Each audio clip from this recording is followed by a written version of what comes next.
the 6, a helping hand with your land. Neil from Hst here, out today to show you a new tractor, one of my favorite types of YouTube videos to do. This is a new Kubota Limited series in the Grand L60. Previously, there was a Grand L60 Limited cab. We've done a video on that one before, but now we're adding a Limited ROPS to the product line as well. This one comes out in an L3560 and L4060 Limited. So take a walk with me today. We're going to take a look at all this tractor has to offer. Tractor company product lines can be frustratingly complex, and that really gets into the applications that these machines are used for. It really will dive in and tailor particular models to really excel at particular applications. When we look at a tractor like this and we're in this high 30 to low 40 horsepower range, for the most part we're talking about somebody that has a really wide variety of tractor needs at some pretty significant capacities. This is towards the upper end of capacity that you're going to buy a compact tractor before moving into more of the farm utility class type machines. Usually you're going to see PTO horsepower in the high 30 horsepower range, giving you enough power to run those 6 to 7 foot PTO powered implements.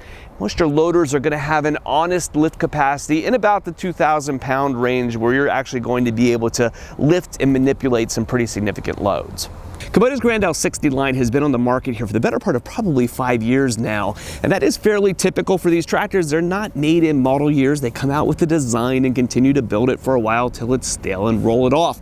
The existing Grand L60s have been very reliable tractors for us. They've been around for a long time and they still feel very, very modern. There are, however, now 2 additional models coming into the product line. So these are these 2 limited models, an L3560 and L4060. No models are being discontinued, just these 2 new ones coming in. It's important to note that when Kubota calls these limited edition, you know, when you think of your cars and trucks, limited usually denotes that they're better.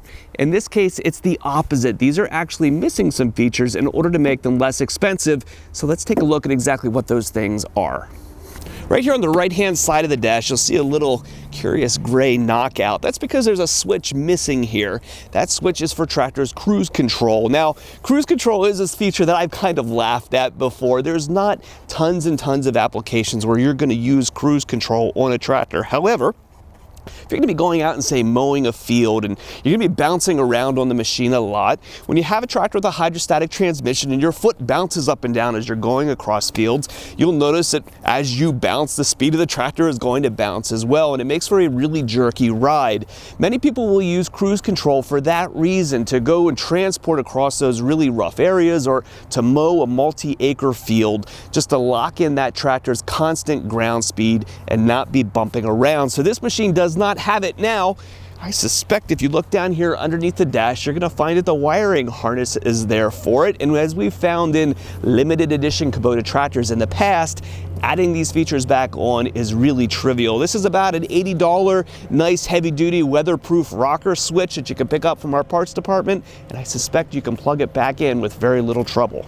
Another feature that was removed on this tractor was a change in the 3-point hitch sway bars. Now, sway bars are an adjustment on your 3-point hitch that changes how much things are able to wiggle back and forth depending on the type of implement that you have behind your tractor. On the more deluxe models, you're going to have bars that'll have a pin to drop through that makes them very easy to adjust, especially as the tractor wears. On a sway bar like this with these threaded rods, once these things start to get wet and rust a little bit or get dirt into the threads, they'll become hard to adjust, and you'll often see guys taking screwdrivers or wrenches down into these holes to break this stuff loose and be able to move it. So this is a less expensive way to build a 3-point hitch and has saved a couple bucks on this tractor. Our final missing feature is located right at this little electrical connector down here underneath the seat. A switch is put onto the seat that allows you to flip it forward so the machine knows that it can run the PTO without you being in the seat. It's for things like generators and wood chippers and that kind of stuff, and for some reason, removing that little switch enabled a little bit of cost savings. Now again, this is going to be one of those things that if you really find the need, I'm sure it's very easy to dive into the parts system and find the inexpensive switch to put that thing right back in place. And that is the full extent of what makes this tractor limited. All of that for a $1,500 cost savings. And that is exactly what we saw when Kubota did this with the cab model of this as well. In that case, it was a $2,500 discount for what totaled up in being about $800 worth of features if you picked and choose the right things out of the parts department. And this is done for a very good reason. They're not just taking an existing model and knocking $1,500 off of it. They're coming out with a new model with a little bit of a justification to bring this thing down in price a little bit and close a gap that exists between the standard L series tractors, the 3301 and 3901. Going up above that, it's a pretty big leap in Kubota's product line as far as price and capability goes up into this Grand L series tractor. So by this machine taking a little bit of a price drop, it makes it a little bit more competitively priced for the people who feel like a 3901 is not quite enough or are looking for a more feature-rich tractor. And even though this thing is limited, you can see it is remaining to be full of features. So exactly what are those features, right? In preparation for this video, I spent a lot of time flipping through the glossy brochures and going over dealer training things, and all I could find Kubota talking about were all the things that this tractor had, because it lacks very, very little. Even though it's kind of positioned as this economy machine, it's got it all. Now, it has been literally 4 or 5 years now since I've done a walk around video on a Grand L series tractor. And I'm gonna do that here again. If you know these machines, this might be a little bit repetitive to you, but odds are if you're watching this video, you're shopping for tractors and this thing might be new to you. So rather than referring to a 4-year-old video, we're gonna do a quick walk around on this tractor from front to back. I was a little surprised when I looked at this tractor and realized that in making this economy configuration, Kubota did not cheapen up the loader. A lot of times what you'll notice when companies go through and they build more economy machines, there are places on a loader like this that you can remove things in order to make it less expensive. Some companies will do that by making the loaders fixed onto the tractor, not making them removable, or doing things like removing skid steer quick couplers and leveling rods, but that is all here on this loader. You've got a skid steer coupler for wide implement availability on the front of the tractor, a leveling rod so you have an easy reference for where the level point is for the front lip of your bucket, and it's easily removable from the tractor as well. I can pull one of these things off in 3 minutes or so by putting down a simple parking stand, pulling some pins, unhooking hydraulic hoses, and driving away. Speaking of hydraulic hoses, you still retain all of your optional kits on this tractor that you would have on a traditional machine as well. So third function kits are available here. You have a nice valve body that would go out here on the side of the loader with some shielding that goes over it, and then hoses that will run out the boom for your front attachments. Speaking of hoses, you might want to put some eyes on this. I would say these can be both a blessing and a curse in the way this is done. Oftentimes you'll see these hoses laid out on the inside of the loader frame to protect them a little bit more. These are on the outside here, which certainly exposes them to getting caught on a tree branch or something, but it does make the couplers really easy to get to. So if you've got to pull this thing on and off, these are very easily accessible. I don't know that I'd be super worried. There are a lot of guards here and stuff to hold these hoses if they get tugged by something, but if you're going to be working in the woods, looking for a way to secure these back might be a smart idea. Maybe I'd look for a zip tie or something here to really hold this thing back against the boom if I was in one of those vulnerable situations. On Kubota's Deluxe series tractors, this machine is equipped with a Deluxe 3-point hitch, and not just in the way the linkage is built. Many machines are going to have Deluxe linkage on the back of them, but there's some engineering choices back here that are a little unique that aren't seen on a lot of machines. That's back here at the 3-point hitch lift arms themselves. So you'll see here that most machines are going to use what's called a rock shaft with an internal hydraulic cylinder in order to raise and lower the 3-point hitch. The Grand L60 series though are different. Much like Kubota's big M series utility tractors, they've pulled these to external cylinders instead of being back inside the transmission housing. So these cylinders right here are going to give this tractor a little bit greater lift capacity because they're more effective with better geometry here closer to the rotational point on the back of the tractor. And it's also better for maintenance. As machines wear and you happen to have a seal or a cylinder problem with your 3-point hitch, because these things take a pound and a round back here, these are going to be a lot easier to service if you need to get into because they're not back inside the machine where something needs to be split open back in a transmission case. So that's handy. On the 3-point hitch itself, you're going to have extendable link arms down here. You can push down this plate to make it easier to get your implements on, so you're not having to kick your boot against these holes so often in order to get the arms on.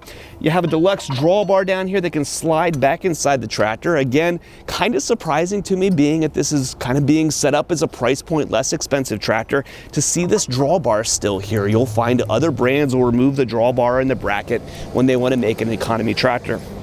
We talked earlier about the sway bars back here.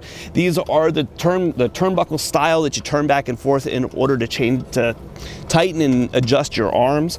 This is something, if you get annoyed by, you're very easily going to be able to pick up through the parts department. If you certainly go over and check out the Deluxe model, you'd be able to go through and pick up those parts and swap them out here if you'd like the nicer adjustments. Buying any machine, I'd recommend taking a look under the hood just to gauge the serviceability of that unit. The way that you take care of things down here under the hood is going to be a big determiner in how long this equipment is going to last. If you work your way across here, you'll very easily see it's got a really large air cleaner up here on the top with a large element inside of it, one that's going to last a long time and not need to be changed too often.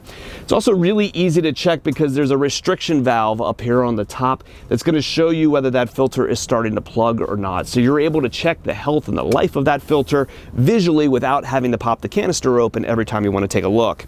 There's a screen right up here in the front that easily slides out to keep the radiator clean, and a nice screen with small holes up here on the front that's going to catch a lot of that grass and stuff out here on the outside. Inevitably, at some point, you're going to be replacing a battery or jumping a machine. In the case of these, that battery is a sealed one. It sits right out here on the front. It's really easy to get a set of jumper cables on, and you got a radiator overflow right up here in the front, and a fuse panel. It's easily accessible if you need to check that. All the dipsticks and stuff for your filter are located right around on the side for your engine oil, and transmission oil is checked in the back. So I would be able to do a walk around to one of these machines in probably about 90 seconds or so and kind of gauge whether all of my fluids are at the right spot and filled, and with my air cleaner is clean and ready to go. There's a lot to talk about up here on the operator station. This is a very deluxe tractor and lacks no feature that I'm aware of from any competitive manufacturer. A lot of that stuff is tied up in the Hst Plus Transmission. So this is a computer-controlled electronic hydrostatic transmission. Now, don't let the presence of computers in these things scare you. This is something we've had for a number of years now. It's a very reliable system. It's not something that we're swapping out parts and that kind of stuff on, and it relies on very few sensors and that kind of stuff in order to make it work. The pedal down here on the floor is a little bit different. Where most hydrostatic pedals in a lot of tractors are mechanical, this one is fly-by-wire. There's a little positional sensor over on the side of it and makes it very easy to move. You'll also hear a lot of guys talk about pedal preferences on how these things are built, whether you have side-by-side pedals or a treadle pedal.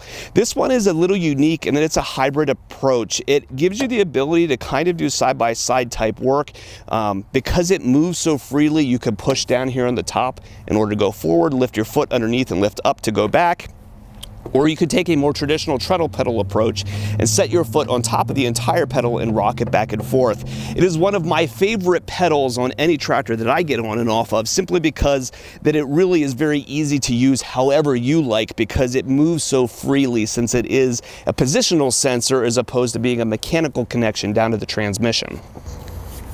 There's a lot of additional features in this transmission, and I've done a full 20-minute video going through all of them and showing how they work in a pile of dirt. But we'll run very quickly here through them just to explain what they are. If you want to dive into that other video, it shows them in operation, which in my mind, they make a lot more sense that way than simply talking through their function. Auto Throttle Advance is right up here on the dash. It's a simple button that you push to toggle it on and off. What it does is it makes your tractor drive like a car. So when you talk about that hydrostatic pedal, as you push the pedal down to the floor to go faster, it also ranges your engine RPMs at the same time, giving it a very car-like function. It's very nice for transport. It's just step on the pedal when you want to go, the engine RPMs come up and off you go. But as soon as you take your foot off, it drops those RPMs back down and gets rid of all that engine noise and saves fuel. Nice handy feature with a simple button up here on the dash. Like most hydrostatic transmissions and tractors of this size, this has a 3-range mechanical transmission in the rear. So you have a low, medium, high over here on your left-hand side. I generally will point that out as being for loader, mower, or highway use for your LMH. So that's shifted right here on your left. What's unique though on this tractor is that stacked on top of that low, medium, high is another high low. Kubota calls that Auto HDS. Auto HDS is going to give you 6 effective ranges in this tractor rather than 3. What is cool about that top 2 ranges, that HDS, is that that can be shifted under power on the fly. So while all these other range selections, you need to stop the tractor and pull a lever in order to shift it, this one can be changed while you're moving or while the tractor is under power, simply by tapping this lever up or down here on the dash. The neat thing is that the computer can actually shift this thing for you. So by watching the tractor's transmission pressure, if it sees that it needs a little bit more power, it can automatically step you down into that lower range to give you the push. And then once that transmission load goes away, it will step you back up in the high again to give you your speed back. So it can actually take care of that for you, which I think is really cool. Using that same transmission pressure sensor for that Auto HDS uses, you have another feature called Stall Guard. So Stall Guard is going to watch that transmission pressure and prevent you from pushing the tractor beyond the point that the transmission can still push forward. There's a relief valve in the top of every hydrostatic transmission, and when you go over that relief valve, the tractor will start dumping oil out of the transmission and not push as effectively. So Stall Guard keeps you at that point that you're getting 100% out of that transmission without allowing you to go over.